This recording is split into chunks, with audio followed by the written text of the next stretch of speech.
दिनांक 20 जून 2024 रोजी सकाळी 7 वाजताच्या सुमारास येलदरवाडीतून फोन आला होता आम्हाला की त्या गावातील गोटू उर्फ रुकेश गोविंद गीते याच्या डोक्यामध्ये दगड घालून त्याचा खून केला आहे. त्या माहितीच्या आधारे आम्ही त्या ठिकाणी 2 शासकीय पंचाला घेऊन गेलो होतो.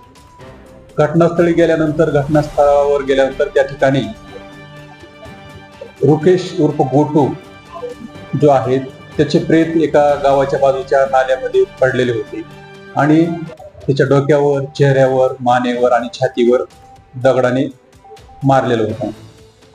त्या एकंदरीत परिस्थितीवरून त्याचा खून केल्याचे दिसून येत होते.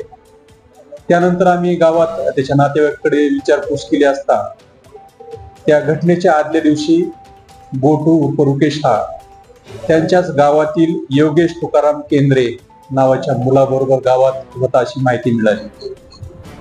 आणि गोटू हा आदल्या दिवसापासून गायब असल्यामुळे त्याचे नातेवाईक देखील गावामध्ये शोध घेत होते, परंतु ते मिळून येत नव्हता. परंतु हा योगेश बरोबर गेल्याची माहिती मिळाली. योगेशचा देखील गावातील लोक शोध घेत होते, परंतु योगेश देखील मिळाला नव्हता. त्यामुळं एकंदरीत जी परिस्थिती होती ती त्या आदल्या दिवशी घटना, त्यावरून त्या गोटूचे जे आजोबा आहेत ज्ञानोबा रंगनाथ गीते यांनी तक्रार दिली होती की आमचा जो गोटू आहे त्याला गावातील योगेश नावाच्या मुलाने त्याला सोबत वड्यामध्ये नेला आणि त्या ठिकाणी कोणत्या तरी कारणावरून डोक्यामध्ये दगड घालून जीवानीशी ठार केली आणि नंतर तो पळून गेलेला आहे. अशा तक्रारीवरून भादवी कलम 302 नुसार गुन्हा नोंद होता आणि सदर गुन्हा नोंद झाल्यानंतर आरोपीचा शोध घेणं हे पोलिसात पुढे एक चॅलेंज होतं. कारण का घटना घडल्यापासून आरोपी आंदोरीमध्ये काही जणांनी बघितला होता. आंदोरीमधून तो गंगाखेडला जाणाऱ्या बसनं काही साक्षीदारांनी पाहिलं होता, परंतु त्याचा मोबाईल बंद असल्यामुळे आणि तो नेमका कुठं जाईल याबाबत देखील आम्हाला पुरेशी आयडिया नव्हती. परंतु आम्ही सगळे यापूर्वी आरोपी कोणत्या कोणत्या ठिकाणी गेलेला आहे, तो कुठे कुठे राहत होता, त्याचे जोडीदार कोण आहेत, मित्र कोण आहेत याबाबत सविस्तर माहिती आम्ही 12 तासाच्या आत जमा केली आणि सर्वांना अलर्ट केलं की हा योगेश केंद्रे जो आहे आला तर आम्हाला त्याची कल्पना द्यावी.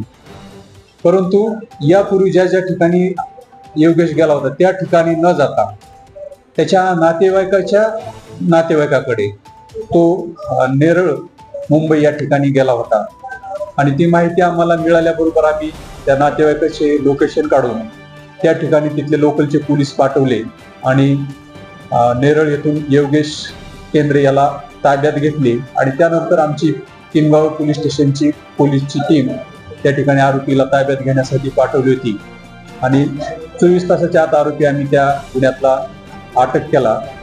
अटक केल्यानंतर आरोपीला आम्ही विचारपूस केली असता आरोपीने गुन्ह्याची कबुली दिली आणि गुन्हा कशामुळे केला हे एक त्या तपासाचा भाग होता. तर यामध्ये जो योगेश केंद्रे आहे त्यांनी 19 तारखेला तो गावामध्ये होता. 21 जूनला गावात असताना हा गोटू हा हमेशा गावात राहणारा मुलगा, जरा बोबडा बोलणारा आणि मुक असल्यासारखा त्यामुळे गावातच असायचा आणि तो काही सगळ्या गावातल्या लोकांचं सांगणं आहे की तो एक शिवी द्यायचा.